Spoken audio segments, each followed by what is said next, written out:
Historical diaries کے تمام معزز ناظرین، میں ہوں رضوان ملک اور آپ سب دیکھنے اور سننے والوں کو السلام علیکم۔ ناظرین گرامی، عرب کی سرزمین جو اپنی بیش قیمت تاریخ کی وجہ سے جانی جاتی ہے، یہاں کے ریگستانوں میں، یہاں کی گلی کوچوں میں آج بھی اسی وراثت کی خوشبو موجود ہے۔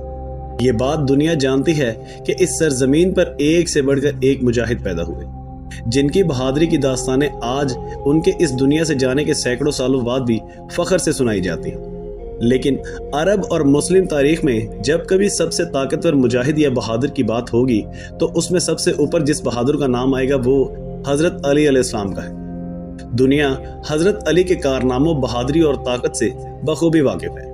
چاہے جنگ خیبر میں یہودیوں کے سب سے طاقتور پہلوان سمجھے جانے والے مرہب کو پچھاڑنا ہو یا خیبر کے دروازے کو اپنے بازوں سے اکھاڑنا ہو، یہ سب حضرت علی کی طاقت کا ایک چھوٹا سا حصہ ہے۔ اس کے علاوہ وہ جنگ خندق میں عمر ابن عبد ود، جو کہ ہزاروں کے لشکر سے اکیلا جنگ لڑا کرتا تھا، اس پر کفار و مشرک بڑا فخر کیا کرتے تھے، اور جس نے جنگ خندق میں مسلمانوں کو للکار کر کہا تھا کہ ہے کوئی ایسا بہادر جو اس کا سامنا کر سکے۔ عمر ابن عبد ود کا خوف اتنا تھا کہ بار بار للکارنے کے بعد بھی کسی میں اس کا سامنا کرنے کی جرت نہ تھی۔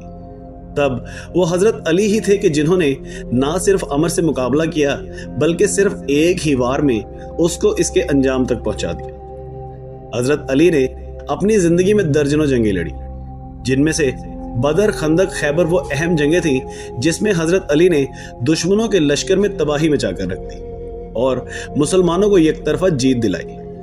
حضرت علی رضی اللہ تعالیٰ عنہ کے متعلق کہا جاتا ہے کہ ان کو فرق نہیں پڑتا تھا کہ ان کے سامنے کتنا بڑا لشکر یا فوج ہے، وہ ان کے لشکر پر شیر کی طرح حملہ کیا کرتے تھے، اور اسی لیے اللہ کے نبی حضرت محمد مصطفیٰ صلی اللہ علیہ وسلم نے انہیں شیر خدا کے لقب سے بھی نوازا تھا۔ مولا علی علیہ السلام وہ ہستی ہیں جنہیں اللہ کے نبی حضرت محمد مصطفیٰ صلی اللہ علیہ وسلم کے بعد سنی مسلمانوں نے اپنا چوتھا خلیفہ اور شیعہ مسلمانوں نے اپنا پہلا امام تسلیم کیا۔ اسلام کے وہ لیڈر جن کے بیٹے امام حسین علیہ السلام نے کربلا میں بھوکا پیاسا رہ کر لوگوں کو بتایا کہ اصل میں جہاد کس طرح سے کیا جاتا ہے۔ امام علی وہ شخصیت ہیں جن کی شادی حضرت محمد مصطفیٰ صلی اللہ علیہ وسلم کی پیاری بیٹی حضرت فاطمہ رضی اللہ تعالیٰ عنہا سے ہوئی۔ امام علی ہی تاریخ کی وہ شخصیت ہیں جن کی ولادت کعبہ شریف کے اندر ہوئی۔ حضرت علی رضی اللہ تعالیٰ عنہ کو رسول اکرم صلی اللہ علیہ وسلم نے دنیا و آخرت میں اپنا بھائی بنا، اور غدیر میں حضرت علی کا ہاتھ بلند کر کے یہ اعلان فرمایا کہ جس کا میں مولا ہوں اس کے علی مولا ہے۔ امام علی میدان جنگ میں جس قدر بہادر اور طاقتور تھے، اصل زندگی میں اتنے ہی نرم اور انصاف پسند تھے۔ لیکن اسلام کے سب سے عظیم سپاہی جس کا کوئی ثانی نہ تھا، انہیں کیسے شہید کیا گیا؟ اخیر رسول حضرت علی کو قتل کرنے والے ملعون کا نام عبد الرحمن ابن ملجم تھا۔ ابن ملجم دراصل پہلے حضرت علی رضی اللہ تعالیٰ عنہ کا ساتھی تھا، اور اس نے آپ کے ہاتھوں پر بیعت کی تھی، لیکن پھر صفین کی جنگ میں وہ باغی ہو کر خوارجیوں کے ساتھ جا ملا اور نہروان میں حضرت علی کے خلاف جنگ کی تھی، اور اسی جنگ میں وہ جان بچا کر فرار ہو گیا۔ بہرحال ابن ملجم جب کوفہ آیا تو اس کی ملاقات کتام نامی عورت سے ہوئی، جس کا باپ ازبخت تمیمی تھا، جو ایک خوارجی تھا اور جنگ نہروان میں امام علی کے ہاتھوں قتل ہوا تھا، لہٰذا کتام امام علی کے خون کی پیاسی تھی۔ کہتے ہیں کہ ابن ملجم نے جب کتام کو دیکھا تو وہ اس کا عاشق ہو گیا۔ کتام ایک حسین و جمیل اور خوبصورت عرب خاتون تھی۔ ابن ملجم نے کتام سے شادی کی خواہش کی تو کتام نے کہا کہ مجھ سے شادی کے لیے 3 شرطیں ہیں، 3000 درہم، غلام اور ایک کنیز مجھے دینی ہوگی۔ ابن ملجم بولا کہ میں راضی ہوں۔ تو کتام نے کہا کہ ایک اور شرط بھی ہے، اگر مجھ سے نکاح کرنا چاہتے ہو تو علی ابن ابی طالب کو قتل کر دو۔ تو ابن ملجم نے حیرانی سے کہا کہ علی کو کون قتل کر سکتا ہے؟ وہ بہادر شاہ سوار اور ماہر سپاہی ہیں۔ کتام بولی، میں مال نہیں چاہتی، لیکن علی کو تمہیں قتل ضرور کرنا ہوگا، کیونکہ اس نے میرے باپ کو قتل کیا ہے۔ لہٰذا ابن ملجم اس سے نکاح کی خاطر اس بات پر تیار ہو گیا۔ کتام نے مزید 2 آدمی جن کا نام وردان اور شبیر تھا، انہیں ابن ملجم کے ساتھ بھیج دیا، اور 19 رمضان المبارک کی صبح ابن ملجم مسجد میں جا پہنچا۔ اس نے ایک کپڑے میں زہر سے بجھی تلوار کو لپیٹ کر چھپا لیا تاکہ موقع ملتے ہی امام علیہ السلام پر وار کر سکے۔ عبد الرحمن ابن ملجم مرادی وہی شخص ہے جس کے متعلق نبی کریم صلی اللہ علیہ وسلم نے پہلے ہی پیشن گوئی کر دی تھی۔ لہٰذا احادیث میں روایت ہے کہ نبی اکرم صلی اللہ علیہ وسلم نے ارشاد فرمایا، گزشتہ امتوں میں بدبخت ترین شخص وہ تھا جس نے صالح علیہ السلام کی اونٹنی کو مارا تھا، اور آخری امت میں بدبخت ترین شخص وہ ہوگا جو علی کی داڑھی کو خون سے رنگ دے گا۔ یہ سن 40 ہجری کا سال تھا اور ماہ رمضان کے آغاز پر امام علی علیہ السلام کی عمر 61 برس ہو چکی تھی۔ معمول کے مطابق اپنے بچوں کے گھروں پر اب افطار فرمایا کرتے تھے اور غذا کے 3 لقموں سے زیادہ نہ کھاتے۔ ایک رات امام علی کے بچوں نے کم غذا کھانے کی وجہ پوچھی تو فرمایا، اب کچھ وقت ہی رہ گیا ہے، خدا تعالیٰ کا امر آن پہنچا ہے اور مجھے یہ بات پسند ہے کہ اسی حالت میں میرا پیٹ خالی ہو۔ 19 رمضان کی رات آپ اپنی بیٹی ام کلثوم کے گھر پر مہمان تھے۔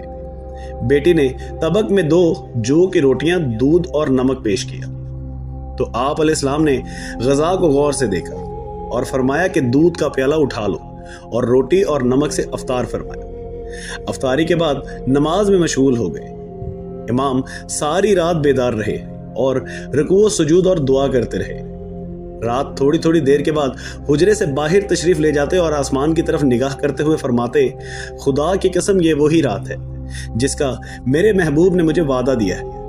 تو آپ علیہ السلام نماز فجر کی ادائیگی کے لیے گھر کے دروازے سے باہر نکلے۔ دروازے سے باہر آتے ہی بڑی بطخوں اور مرغابیوں نے امام علی علیہ السلام کا راستہ روک لیا اور زور زور سے آوازیں لگانا شروع کر دی۔ لوگوں نے انہیں امام سے دور کرنا چاہا تو فرمایا، ان کو چھوڑ دو، یہ نوحہ کر رہی ہے۔ امام علی علیہ السلام نے اپنا کمر بند باندھا اور مسجد کی طرف روانہ ہوئے۔ آپ کوفہ کی مسجد میں داخل ہوئے اور لوگوں کو نماز کے لیے جگایا۔ اس وقت ابن ملجم مسجد میں الٹا سویا ہوا تھا۔ امام نے اسے بھی جگوایا اور فرمایا، اللہ کے گھر میں اس طرح نہ سو، اٹھ اور نماز ادا کر۔ آپ علیہ السلام نماز فجر کے لیے امامت پر کھڑے ہوئے اور جب پہلی رکعت کے پہلے سجدے میں سر اٹھایا تو ابن ملجم ملعون نے چلا کر وار کیا اور آپ کے سر پر ایک وار کیا جو آپ کی پیشانی پر جا لگا، اور امام علیہ السلام نے فرمایا، رب کعبہ کی قسم میں کامیاب ہو گیا، اور محراب مسجد میں زمین پر گر پڑے۔ لوگ چلائے کہ اس ملعون کو پکڑو۔ ابن ملجم نے بھاگنے کی کوشش کی، مسجد میں صدائیں بلند ہوئی اور کچھ لوگ اس کے پیچھے بھاگے جبکہ کچھ نے امام علی علیہ السلام کو سنبھالا۔ آپ کے زخم سے جیسے ہی خون کے دھارے پھوٹے تو زمین لرز اٹھی، سمندر طوفانی ہو گئے، آسمان متزلزل ہوا اور مسجد کے دروازے شدت سے ٹکرانے لگے۔ کالی آندھیاں چلیں اور ہر سمت تاریکی چھا گئی۔ دوسری طرف ابن ملجم ملعون جو بھاگنے کی کوشش میں تھا، لوگوں کے ہاتھوں گرفتار ہو گیا۔ خوف کے مارے اس کی سرخ آنکھیں گویا باہر نکل رہی تھی۔ اسے مسجد میں پیش کیا گیا۔ امام علی علیہ السلام نے جب اپنی آنکھیں کھولی تو ابن ملجم کو دیکھا تو اس کے ہاتھ بندھے ہوئے تھے اور شمشیر اس کی گردن پر آمادہ تھی۔ آپ نے کمزور آواز سے اور مہربانی سے فرمایا، اے مرد، تو نے بہت بڑا گناہ کیا ہے، تو نے ایک بہت گھناؤنا عمل انجام دیا ہے۔ کیا میں تمہارے لیے برا امام تھا؟ کیا مجھے تم نے یہ بدلہ دیا ہے؟ اور کیا تیرے اوپر احسان نہیں کیا کرتا تھا؟ زخمی حالت میں امام علی علیہ السلام کو گھر لایا گیا۔ امام حسن رضی اللہ تعالیٰ عنہ نے آپ کے سامنے دودھ کا پیالہ پیش کیا تو آپ نے فرمایا، اے میرے بیٹے، جاؤ اور پہلے قیدی کو پلاؤ۔ پھر حضرت علی رضی اللہ تعالیٰ عنہ نے اپنے فرزند کی طرف رخ کر کے اس ملعون کے حق میں سفارش فرمائی کہ اے میرے بیٹے، اپنے قیدی کے ساتھ مہربانی سے پیش آؤ اور اس کے ساتھ نیکی، شفقت اور رحم دلی سے سلوک۔ اگر میں دنیا سے چلا گیا تو اس کا قصاص کرو اور اسے ایک ضرب سے قتل کر دو، اسے آگ میں نہ جلاؤ اور اس کے عزا مت کاٹو۔ جناب حنفیہ فرماتے ہیں کہ 20 رمضان المبارک کی رات ہم نے اپنے بابا کے ساتھ جاگتے ہوئے گزاری۔ زہر کے اثرات پورے جسم میں پھیل چکے تھے۔ حضرت علی رضی اللہ تعالیٰ عنہ نماز میں مشغول رہے اور وصیتیں کرتے رہے۔ 21 رمضان المبارک کی رات حضرت علی علیہ السلام کی روح اقدس اس دنیا سے پرواز کر گئی اور اس طرح اس رات مسلم تاریخ کے سب سے عظیم فاتح اور مومنین کے مولا اس دنیا سے رخصت ہو گئے۔ حضرت علی رضی اللہ تعالیٰ عنہ کی شہادت کے بعد حضرت امام حسن رضی اللہ تعالیٰ عنہ نے ابن ملجم کو تلوار کی ایک ضرب سے قتل کر دیا اور غیظ و غضب سے بھرے ہوئے لوگوں نے اس کی لاش کو جلا دیا۔ امام علی جیسے شیر سے میدان جنگ میں مقابلہ کرنا کسی کے بس کی بات نہ تھی۔ یہی وجہ تھی کہ خارجیوں نے آپ پر چھپ کر وار کیا اور آپ کو شہید کر دیا۔ کعبہ میں ولادت اور مسجد میں شہادت یہ امام علی کے رتبے اور مرتبے کو بتانے کے لیے ہی کافی ہے۔ بے شک شہادت بہادر کی وراثت ہوتی ہے۔ جی تو ناظرین، یہ تھی ہماری آج کی ویڈیو۔ آپ کو ہماری ویڈیو کیسی لگی ہمیں کمنٹ کر کے لازمی بتائیے گا، اور ہمارے چینل ہسٹوریکل ڈائریز کو سبسکرائب کرنا مت بھولیے گا۔ اس کے ساتھ ہی اگلی ویڈیو تک کے لیے ہمیں اجازت دیجیے۔ اللہ نگہبان۔